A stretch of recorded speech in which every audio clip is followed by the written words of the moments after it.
Mughlisara main road IP mission હાઈસ્કૂલની પાછળ આવેલા પાતાળી હનુમાન મંદિરના મહંત શ્રી દયારામ દાસજી મહારાજે સુરત સર્કિટ હાઉસ ખાતે પત્રકાર પરિષદ સંબોધી હતી, જેમાં મહારાજે જણાવ્યું હતું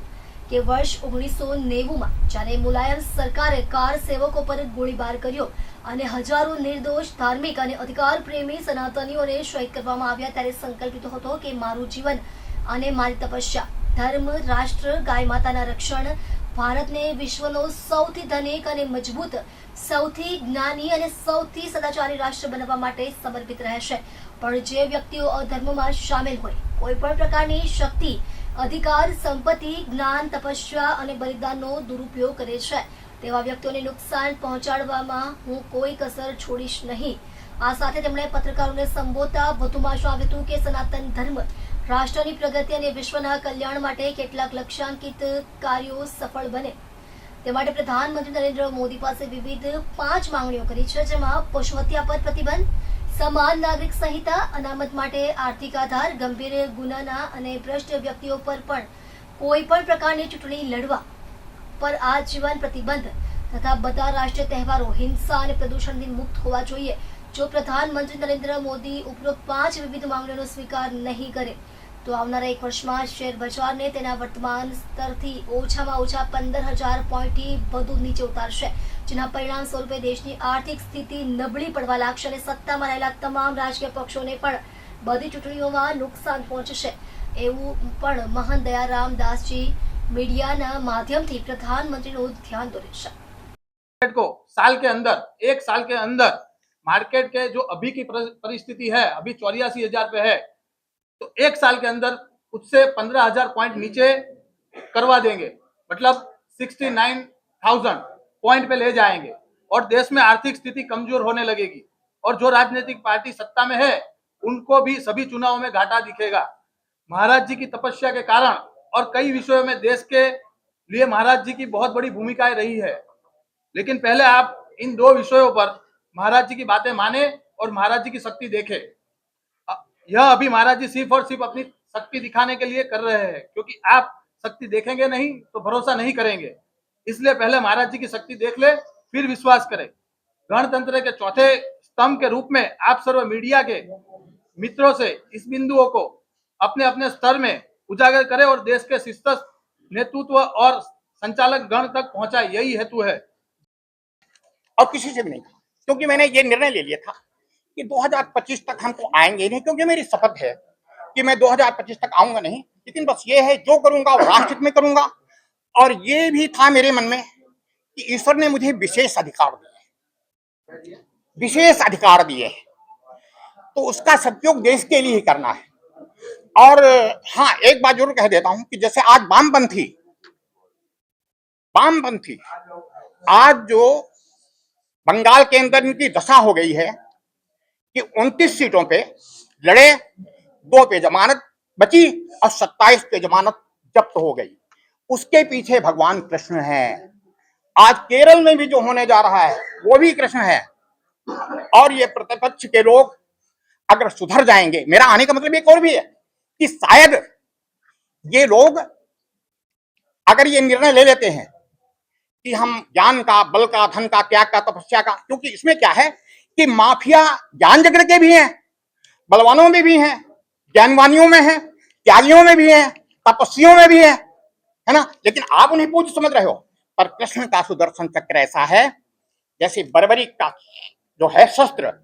वो हर पत्ते को उसने छेद कर दिया, ऐसा भगवान कृष्ण के लिए सुदर्शन चक्र हर जगह पहुंचा है।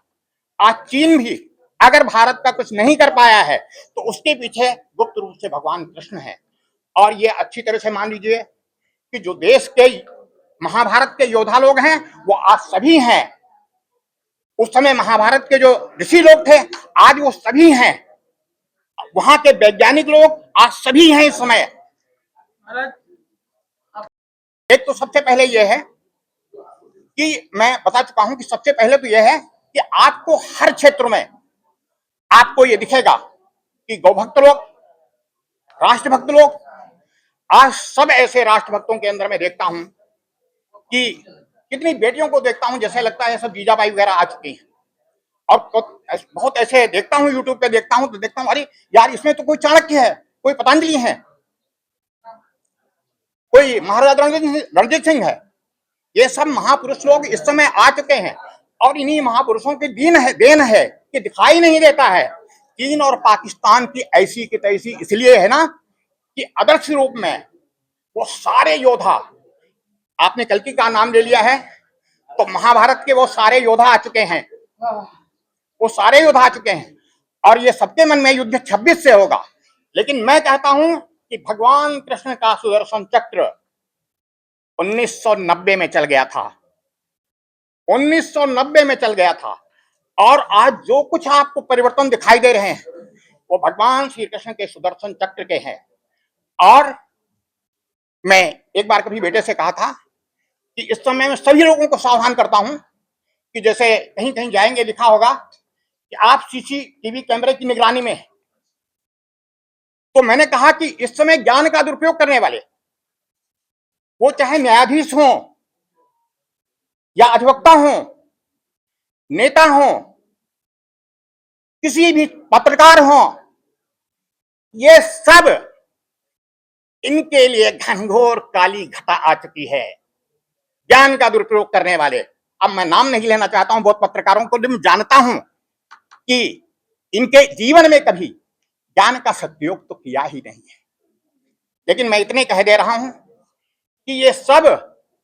चक्रव्यूह में फंस चुके हैं कृष्ण के, ज्ञान का दुरुपयोग करने वाले, बल का दुरुपयोग करने वाला। पहले मैं बहुत कुछ बोलता, लेकिन क्या था, मैंने कहा कि एक समरी में बात हमको बोलनी है, तो मैं इसके अंदर सब कुछ कह गया कि ज्ञान का, बल का, धन का, त्याग का, तपस्या का दुरुपयोग करने वाले सब जिंदा लाश हैं। भले तुमको चल रहे दिख रहा, स्वाद दिख रहे, लेकिन सब जिंदा लाश हैं, ये कोई बचने वाले नहीं। क्योंकि भगवान कृष्ण का ये वाक्य मैं बोल रहा हूं, जैसे अर्जुन से कहते हैं कि अर्जुन तू इनको न भी मार, तब भी ये सारे मेरे हाथों पहले से मारे जा चुके हैं। ऐसे मोदी भले किसी को छोड़ दें, पर कृष्ण छोड़ने वाले नहीं है। क्योंकि मैं उनके विषय में ज्यादा नहीं बोलूंगा कि आज सब लोग ये बोल रहे हैं कि 26 में आ जाएंगे आ जाएंगे, तो मैं जब 26 में सुनता हूं कि 26 में कल के भगवान आ जाएंगे, तो मैं उस पर एक ही बात कहता हूं कि मेरी उम्र बीत गए गोकुल में, प्रभु आप बसे वृंदावन में। अरे वो तो 90 से आ गए हैं, वो 90 से आ गए हैं कि जब भारत के सेना जो भी जनरल हैं उनसे पूछो स्थिति क्या थी तुम्हारे पास, आज उद्योगपतियों से पूछो तो 90 में थे कहां पे, आज शिक्षकों से पूछो कि तुम थे कहां पर। भरत जी, आपने ये